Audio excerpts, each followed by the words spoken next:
All right, welcome everybody to the Blaston commentary series or something. I am your host, Robopresident.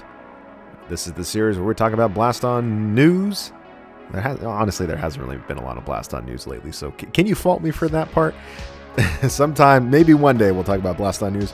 We'll talk about Blaston gameplay, my awful gameplay, to be precise. Maybe others. It just depends. We talk about Blaston game theory. It's not just any. It's just a game theory. What does Matt Pat say? Nobody remembers. Does anyone actually watch game theory anymore? Do you? I stopped watching when I was 14. It's a long time ago. And we talk about maybe we'll talk about other VR stuff. And it's all unscripted because scripts are for simps, as you know. So today we're actually going to take a stab at a broader concept over the next few episodes.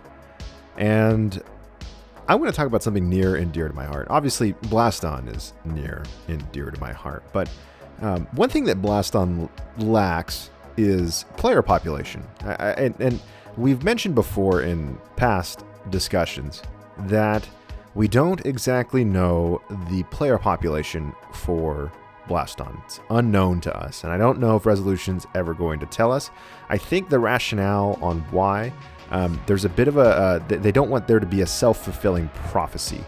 They don't want people to feel as if there's not enough people playing the game, and that if the numbers get released and they're lower, then, people might not play the game even more or whatever, right? And I want more people to play the game because I love Blaston. It's probably some of the most fun. And I've sunk more time into Blaston than any other game since PUBG, before PUBG fell off a cliff and was raided by Chinese bots and hackers and poor balancing and poor map design. Those last two aren't inherently a Chinese problem. So let's get that straight. And hackers aren't necessarily inherently Chinese. It just happened that a lot of them were from China in that case. Anyways, I know I'm probably I just got banned by Xi Jinping for the rest of all time. So sorry about that from ever entering China. But besides the point, this game is something special, but it's so niche because it's running on a niche platform. It's running on niche hardware, and not a lot of people play it. And the skill curve is also very demanding. So what ends up happening is it's a meat grinder in the sense that very few players make it into the regular rotation. And a lot of us on the regular rotation notice this. And I would like there to be a stronger population. So I want to tackle a couple of the topics that I think lead to player retention. And so we're going to look at some gameplay today of me. I know I'm fighting Tester Pen right now. And Tester Pen, he's playing bunker. But you're going to see me get my butt whooped today. Because I think that talking about how to deal with losing streaks and losses is the number one way to... Well, okay, let me get this straight. It's not the number one way, but is a good place to start when we're talking about how to retain the player base, perhaps, and helping people manage their expectations in the game. Because I think when people play a video game, there's a sense of escapism that we all search for and reach for. And a lot of VR games do something very well in that they make you feel like either a superhero or a super soldier of some kind. Super Hot does this very well. Pistol Whip does this very well. A lot of these games will do this so well where they make you feel like a John Woo, John Wick style god. And you feel that because you're not dying all the time, because no one would watch John Wick if he was getting his butt handed to him all the time, right? Well, at least not until the third movie. But anyways, I digress. So the point is that anecdotally, there may be a particular percentage of the player population that may fall off because they lose. And so at a certain skill level. They play against bots. They get kind of an inflated set of expectations. And then when they end up going against players in our segment of the player population or near to it, they're like, I can't do this. I'm out, bro. Like, what the heck? This is wild. Because it's stressful. Because nobody comes to Blaston to get a cortisol infusion every day. You want to feel good, right? And that's not a fault. And I want to make this clear. This is not a fault of the game. This is not the game's fault. I want to manage player expectations. So we're going to talk about, because this is footage of me getting my butt whooped. And so I want to tell people, how do you, when I'm done whooping Tester Pen here, so how do you manage a losing streak? So we'll start there. And then I think maybe in the next episode, we're going to talk a little bit about maybe some suggestions on some player retention stuff, and we're going to go from there on how to build up the player base on this extremely niche Swedish robotic floating torso dodgeball game that only maybe a few hundred people are playing at any given time around the world, because it is super niche.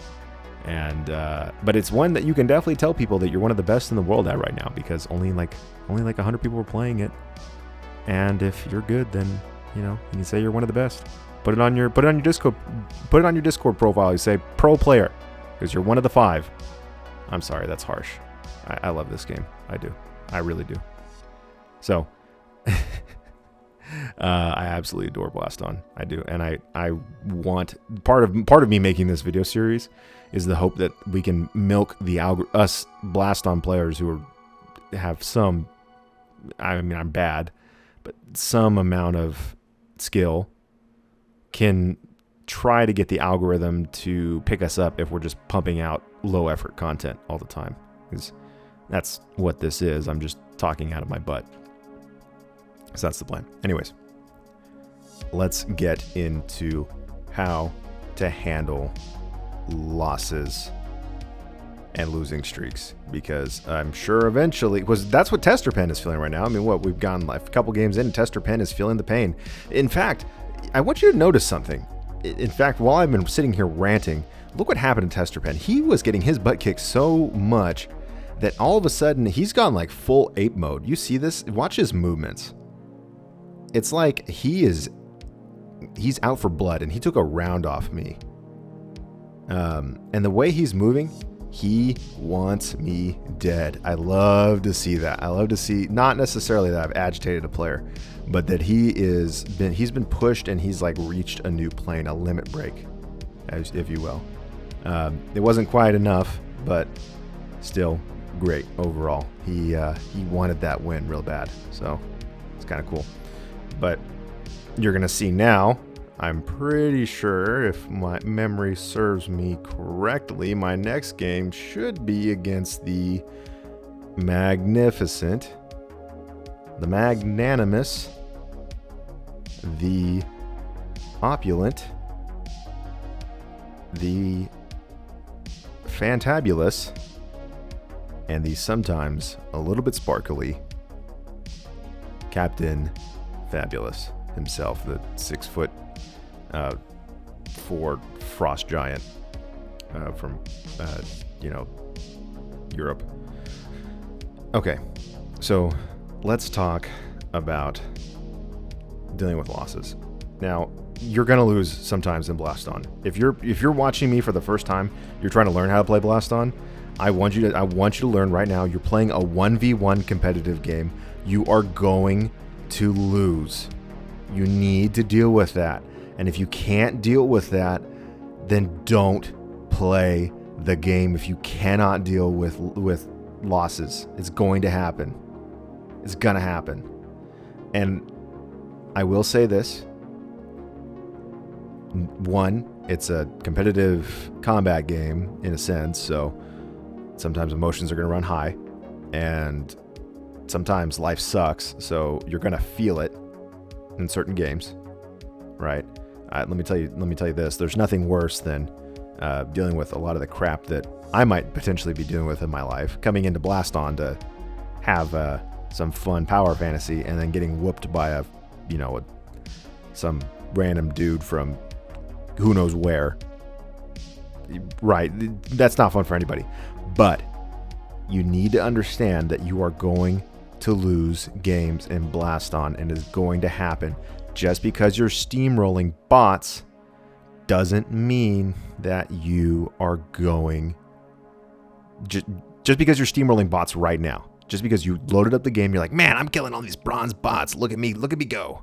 All right. Like, no one freaking cares. No one cares. Come in the Discord and start talking about it, and you're going to get laughed at. You're going to lose matches. So prepare yourself mentally for that fact. Okay? It's just a given. I don't know what else to say. I would hope your parents prepared you for the concept of losing. But if they didn't, if you were, a trust fund baby and never had to deal with loss, then I guess just, then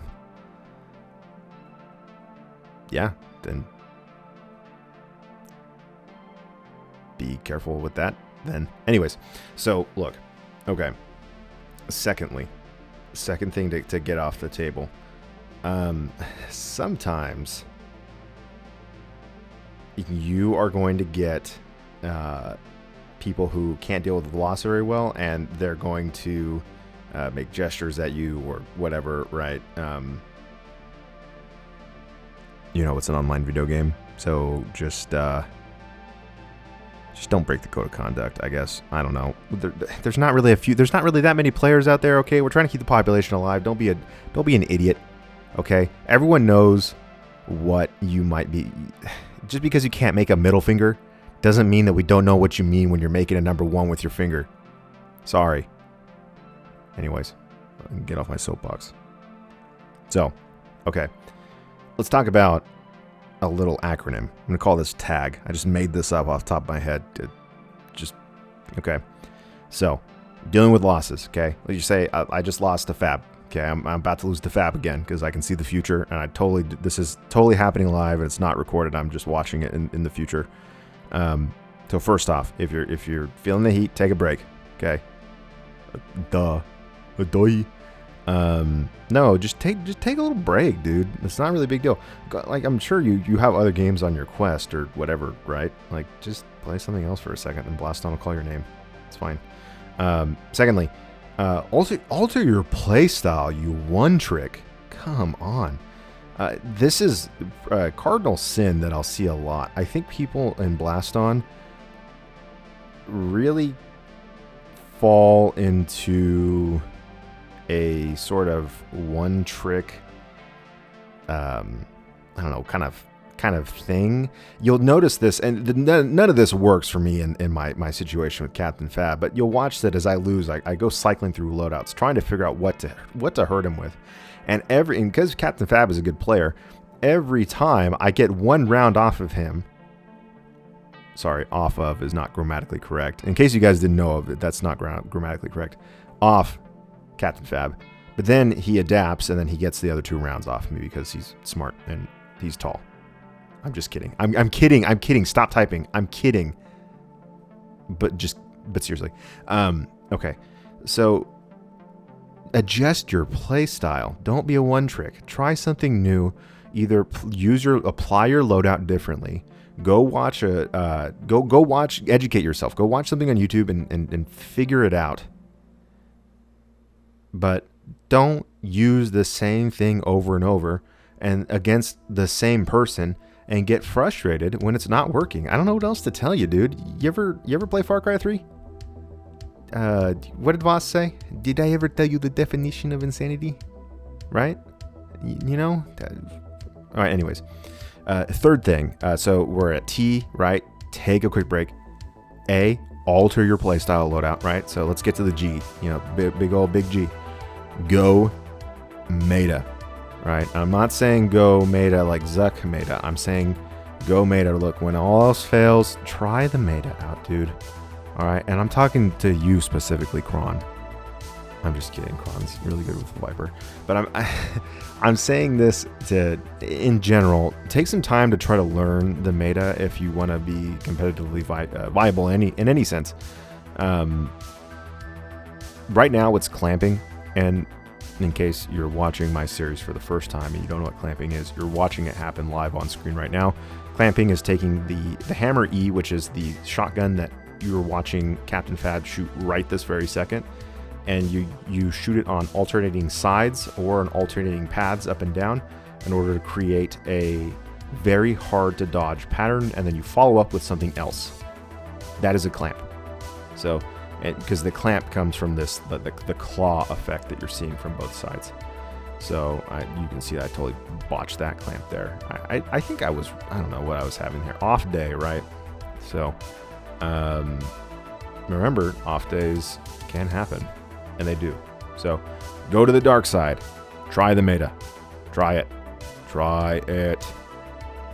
So TAG, tag. Take a quick break if you're losing. And you just, if you're thinking about quitting, just take a quick break. Alter your play style. Stop using the same thing, you dork. Go meta. Give it a shot. And you literally might change your outcome, I promise. Some other points to talk about. Certain players do better against others. You have to remember in Blaston, especially, that since you're dealing with living, physical human beings, literal human beings with different heights, different weights, different muscle masses, different levels of endurance, and different physical abilities, some players will be able to do different things that you cannot do, and you will be able to do different things that they cannot do. Full stop. And that's the truth of it. So there is going, and that is, I mean, it seems like that's a given for any physical sport. You would be like, well, duh. But I need to make this apparent because this is a video game. But this starts to cross over into IRL territory because it's a video game piloted through our body movements and not through thumbsticks with characters that all move and behave the same, because we're used to playing shooters where all the characters are on equal footing, and then it's just our aim and our reaction speeds that dictate who wins the firefight. In Blaston, it is a combination of your aim, it is a combination of your shot placement, it is a combination of your reaction, or I said reaction speed. It's a combination of your physical endurance. It's a combination of your height, because it does matter to an extent. It's a combination of all of those things that make up the player and their game sense. So some players are going to have an inherent, just the way they're built and the way that you play, it may not mesh with the way you play. All right, that's just how it is. Some players might struggle against taller players, and so they might anecdotally feel that taller players are overpowered.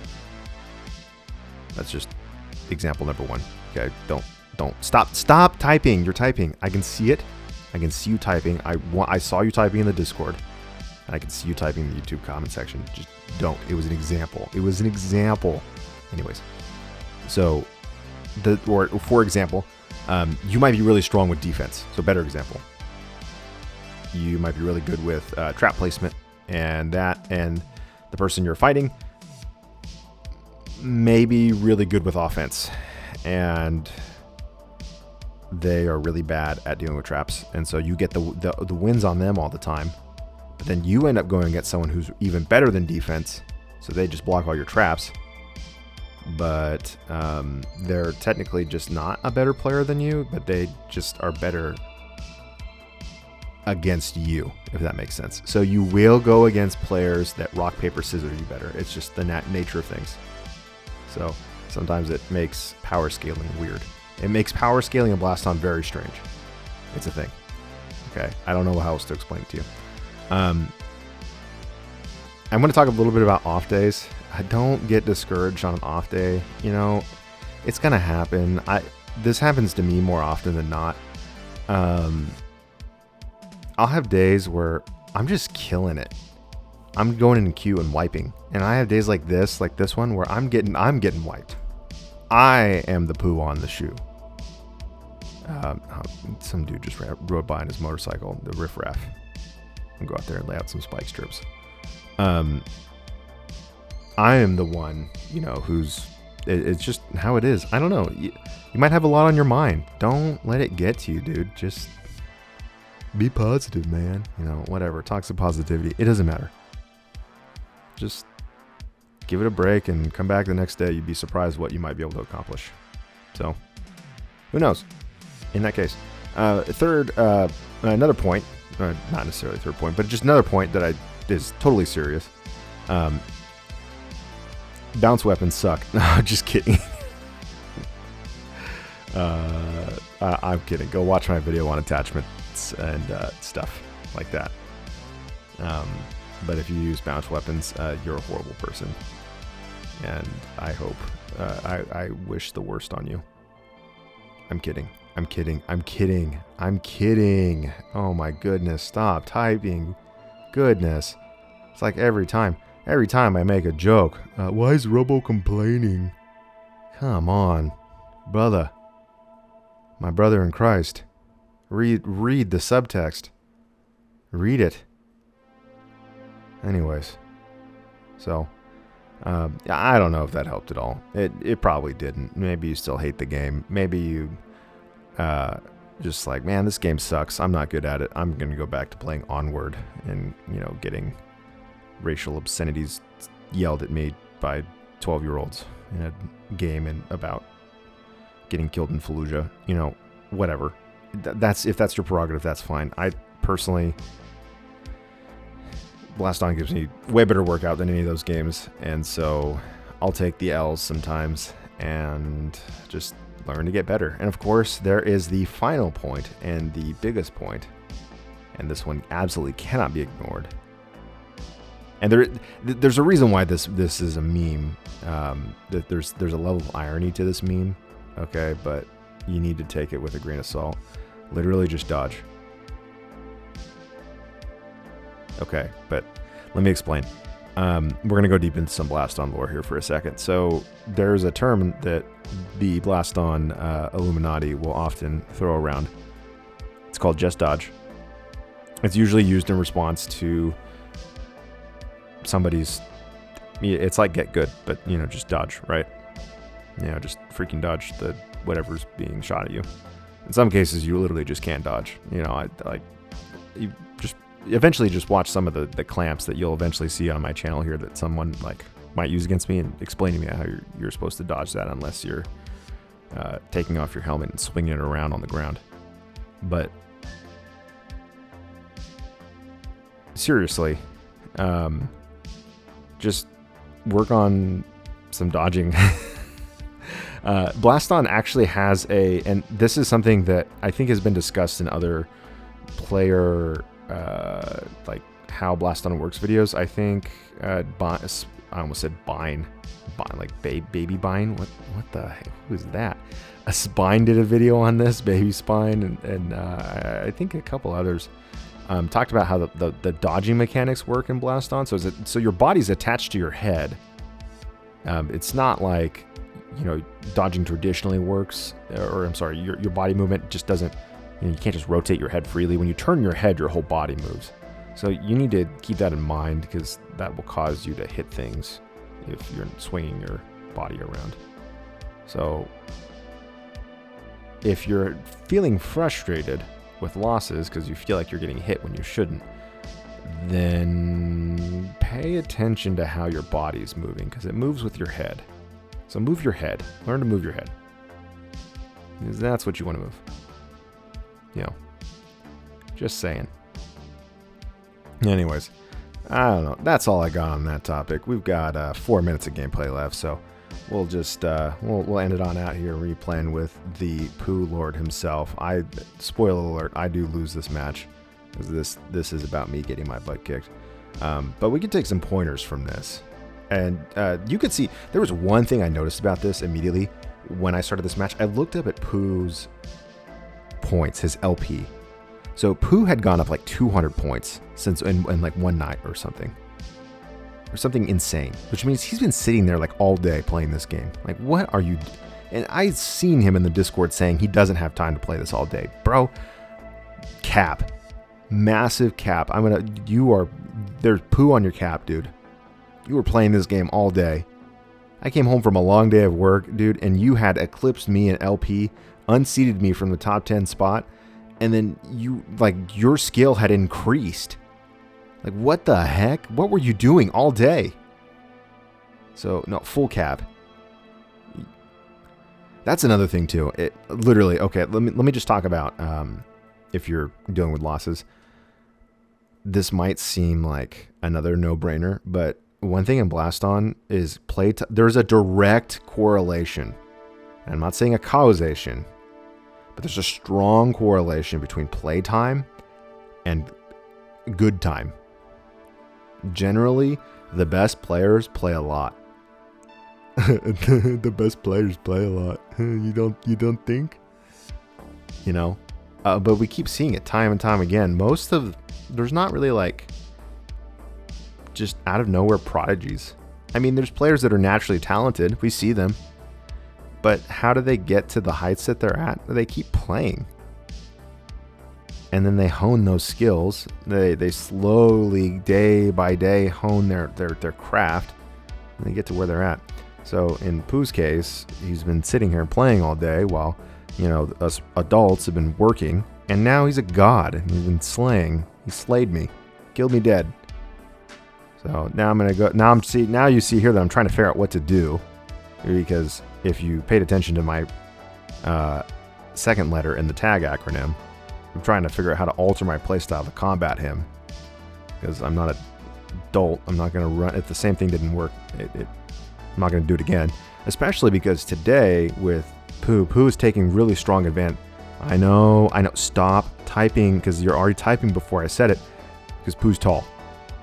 And one thing that Pooh can do very well is he can arc his back out. And I think I talked about this in the first episode. So it makes it hard to, usually when I have to hammer him, I have to kind of arc upward. So he can arc his back out. And you'll notice this too when I put pressure on him. When he'll deploy the Aegis, he brings almost his whole hitbox out of the podium. Because he can use his height, I think, to bend his, he can bend his torso out and keep his head in. And then he makes himself a really small target that way because of his height. Does that make sense? Because you don't have legs. Obviously, you'd be a bigger target if you were taller, but you don't have legs in Blaston. So now you're a smaller torso target because all the torsos are the same size, hovering higher off the ground. So once you figure out how to use that, then it gets better. So yeah. So anyways, you know what? I just realized I lost to him once and he's gone. That's it. That was it. There is nobody. Because this is the other problem. Because we're talking about player retention. That's it. He gone. That's all, folks. That is all. There's no more games for the rest of the night. So we're gonna call it. That is it for Whoa, hit the mic. That is it for tonight's episode. All right. So thank you guys so much for sticking around and watching. Hopefully that helped you deal with your losses. And you'll stick around and for the next episode and not quit Blaston entirely because you got whooped on by a 14-year-old from Philly. Thank you guys so much for watching. We appreciate it. This has been the Blaston commentary or something. I am your host, Robopresident, and we'll see you guys on the next one.